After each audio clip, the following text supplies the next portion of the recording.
Said that everyone has a story to tell. The story from Kathy Eliscu and Ted White is a particularly powerful and poignant one.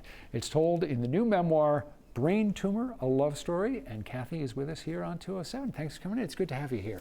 Thank you. So we got a lot of ground to cover. Let's start at the beginning. 2001, you were a nurse. Ted White was a doctor. You met in a clinic, became friends, got married.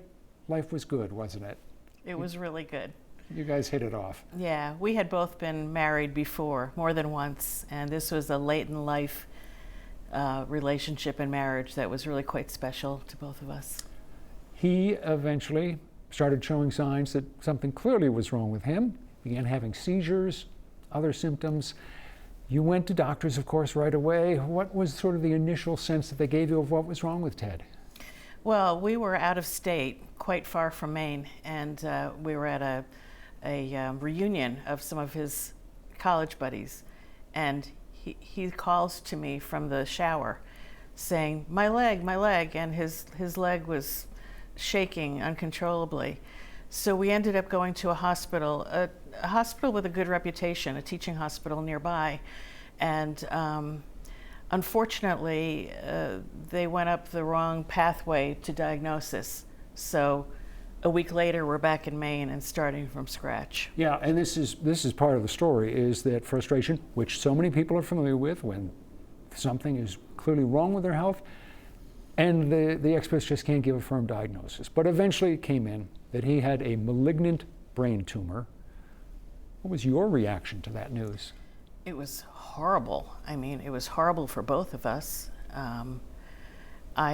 I had developed apparently a very strong sense of denial. So all through that part of it and what was to come, I still felt a lot of hope. You know, maybe he could beat this, maybe there was a treatment. Probably the normal things that most people feel. It was just awful. It was just terrible. He had a descent that accelerated, and he eventually lost his battle with cancer, and you were crushed by it. Now, in the book, there are alternating sections where there are parts from his journal of what he was writing about his feelings and what he went through, and then there are your parts that go back and forth. So we see the story from both of your views. Mm-hmm. But when you lost him for good, you were just overcome by a grief that was like nothing you even expected. You knew it was going to be bad, but it was far, far worse than what you anticipated, wasn't it? Yes, and interestingly, one of the many wonderful hospice nurses had said to me beforehand, it will be so much worse than you think. This was just, maybe a week or two before he passed. And at the time I thought, it could not be any worse than what I'm feeling now. My heart was just breaking. And she was right. And at the time that she said it, I thought, why is she saying this to me? I'm already feeling so terrible. But later, that was one of the most helpful things that anyone had said to me, because it kind of normalized the intense grief I was feeling, made me feel like I wasn't completely whacked out. In writing this book, you've of course had to go back and relive in your mind these painful experiences, the worst experiences of your life. To what extent did you write the book to sort of get something out from yourself, and to what extent did you write it to help other people who may be going through something similar? Well, when I first started writing, and also around the time Ted did, which is at the beginning of all this, we didn't know for about a year that we were both writing about it. That's when we decided to put it together. But when I continued it, which was not right away after his death, it was several years before I could even face it without completely losing it and closing the computer.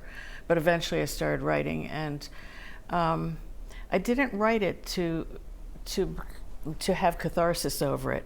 I wrote it because I felt like I had something to say, and I had taken notes here and there, so I had to put them together. But is that even your question? Yeah, and let me end on this note, because clearly it's a story that you want other people to know about. What do you hope readers get out of it?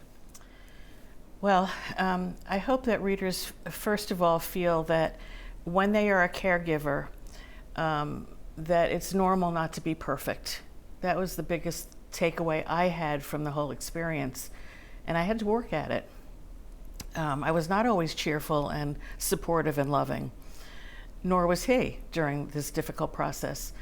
I hope that people can find a sense that as time goes on, in a long time, in many cases, of recovering from this, that that there are various stages and phases you go through that are very mixed up. They're not, they're not set out in an even pattern, and that's okay. That nobody's grief is like anyone else's grief. I firmly believe that, and short of anything really major, that all of your expression of grief is also quite normal.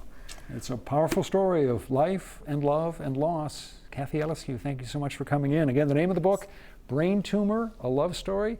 More information in the 207 section of our app or website. Stay with us. We will return right after this break.